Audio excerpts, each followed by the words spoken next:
Hello, this is Pastor Mark. I'm interim pastor at the Community Church in Glen Rock, New Jersey.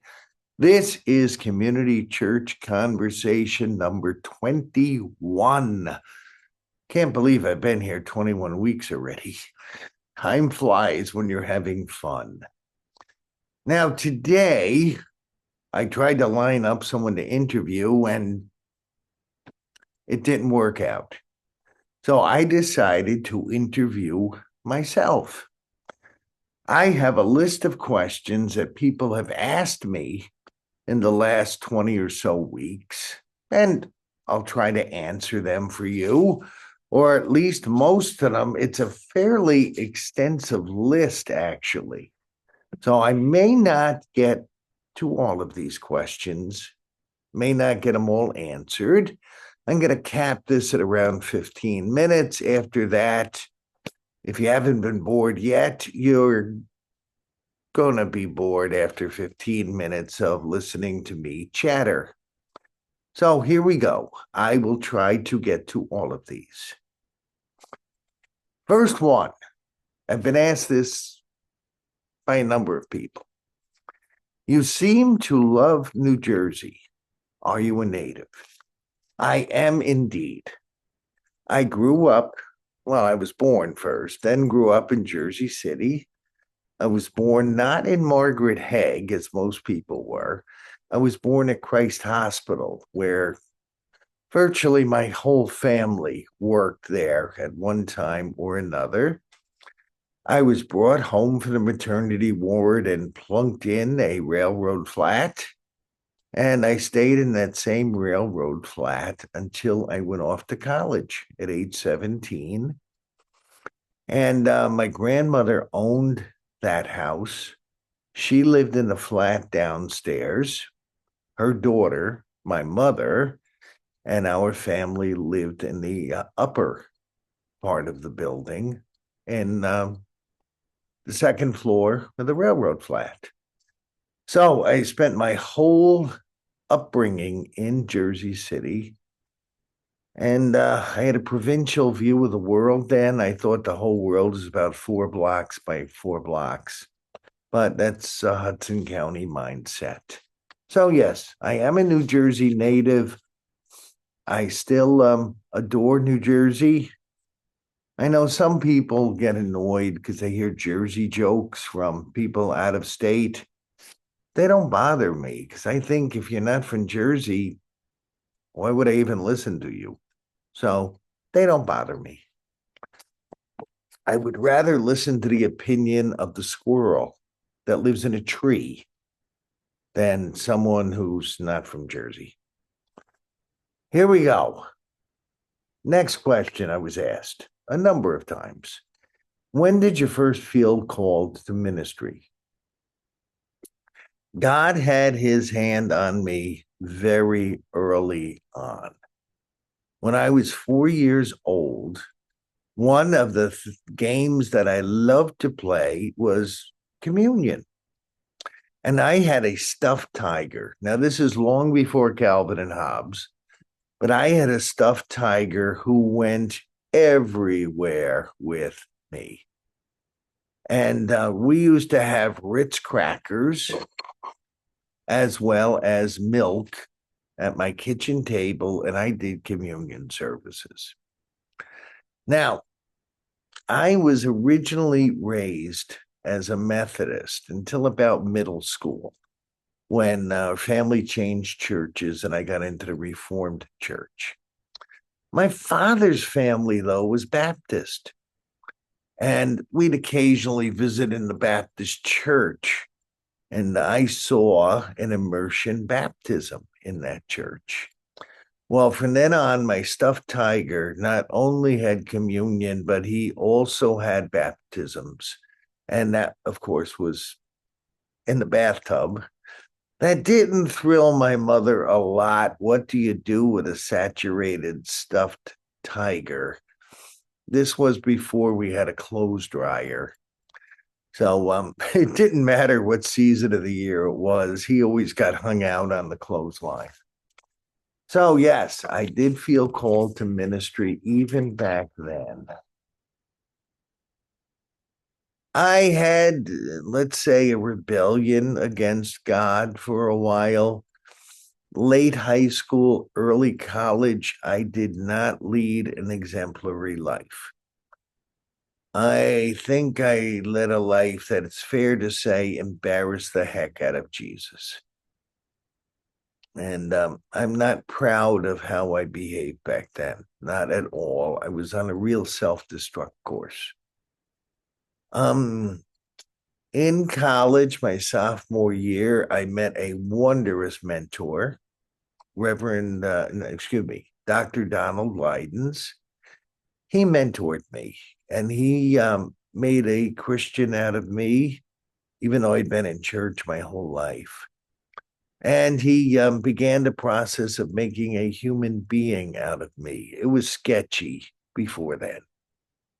And there I was. But even now, this is a contradiction, I realize. Even in my wildest rebellious days, I still felt called to ministry. Don't ask me to explain how I held those two aspects of life together, but somehow I did. So that's my story of call, rebellion, and Christian mentoring through Dr. Donald Lydens of Hope College. This question I've been asked, I don't know how many times. How did you and Pam meet? I don't want to get too graphic on these details. Pam may not appreciate it. It was the beginning of junior year of Hope College. I knew Pam's roommate. I had no idea who Pam was. And I went up to say hi to her roommate. How was your summer? You ready for the new year? This kind of thing. And she introduced me to Pam. And I don't want to get too graphic here, but I saw Pam and was very, very interested in her. But I was also coming off some really bad girlfriend experiences. So I was going to be careful this time. So I found out a number of her friends. Some people accuse me of stalking. That's not true. I did follow her around to find out who she knew and what classes she had. I was doing my investigative work. It was not stalking, just investigating. And I did that for a semester. Went home for Christmas break of my junior year. So this would be 1978, Christmas time. I still wasn't quite ready to take the plunge and start dating again after these bad girlfriend experiences. But Christmas Eve, I sat in Old Bergen Church in Jersey City, and we had our candlelight service. Now, I don't know what I was hallucinating or God gave me a vision, but our soloist at the time, our soprano soloist at Old Bergen Church, was Margot Hansen. She started singing "Oh Holy Night" as we held our Christmas Eve candles up. And I turned to my right. There had been no one sitting there, but I had a vision or a hallucination or something that Pam was sitting there in church next to me. I took that as a sign that, yes, I should take the plunge and start dating her. So we got back to college after Christmas break, and I asked her out to the on campus movie, which was MASH. And we saw the movie. I did not know it was her birthday, but by coincidence, it was. And afterwards, we went to Clark's Restaurant, which was down on River Street in Holland, Michigan, 3 doors off 8th Street. And we had a meal there after this movie. And Pam ordered a cheeseburger deluxe. I have never seen including frat boys. I have never seen a human being eat a cheeseburger deluxe so fast in my entire life. I had barely gotten ketchup on mine, and she had a clean plate. After that, I started looking at extra hours to work because I knew that dating with her was going to be expensive. She may kill me when she sees this. Enough of that. That's how Pam and I met. Here's an interesting one. What worship surprises do you have coming up? I don't know about surprises. Yeah, I get bored with myself if I do the same thing every week. And a number of people really liked our Advent dramas. I'm considering doing some more dramatic sermons during, if not Lent, at least during Holy Week. I'd like to do that. And also after Pentecost, because, Holy Week is late this year, Lent is late this year, Pentecost is in June. I am considering doing a series of sermons by request. So if you've always wanted to hear a sermon on a particular topic, well, I'll be advertising. Put in your request. We'll do it over the summer, except I will be away in July. I can try to get our pulpit suppliers to continue on with the topics. And if there's enough requests, I'll probably go into the fall. So, yes, those are upcoming in worship. No, I'm not aware that there's any big surprises, but I try to be somewhat creative. If not, I get bored. Here we go. Wow, I've got 3 pages. This is just finishing up the first. I may have to cap this after this question. For someone your age, now, that kind of ticks me off a little bit. Well, not ticks me off, and it's annoying. What do you mean, my age? I'm still a youngster. At least I view myself that way. But anyway, for someone your age, you have a lot of energy. How do you maintain that energy? I don't know that I have all that much energy, do I? I guess maybe.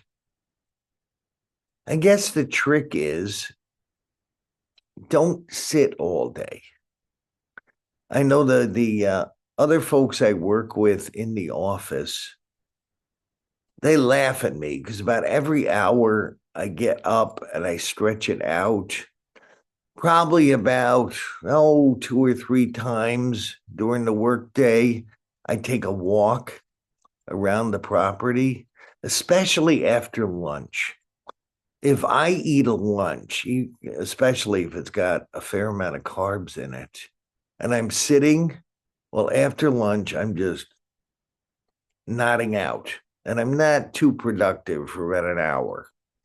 So what usually I do is I take a good long walk. I'm talking 10 minutes, 15 minutes around the property, especially after lunchtime. And maybe that helps my energy level. Maybe it doesn't. I don't see myself as being old, and I kind of resent hearing at your age. Whatever. I promise I'll let that go. And I don't know that I have any more energy than anyone else my age. But thank you for the compliment on that. I think this ought to be our wrap-up question here. Why are you always wearing a hat? And I brought my hat collection here just because of that question. I don't know. I have loved hats since I can remember. I went through high school wearing an Army fatigue hat. I went through college wearing a Dutch fisherman's hat. This is my favorite hat.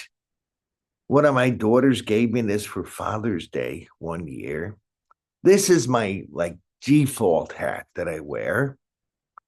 Now, in the summer, I often wear a white suit. And of course, I need to coordinate. So, in the summer, when I wear my white suit, I usually wear this hat. And my one son-in-law, when I'm wearing my white three-piece suit with my pocket watch and this hat, he often calls me Colonel Sanders. Okay, I guess it's not too bad to be called Colonel Sanders. Now, in the cold weather or when it's raining,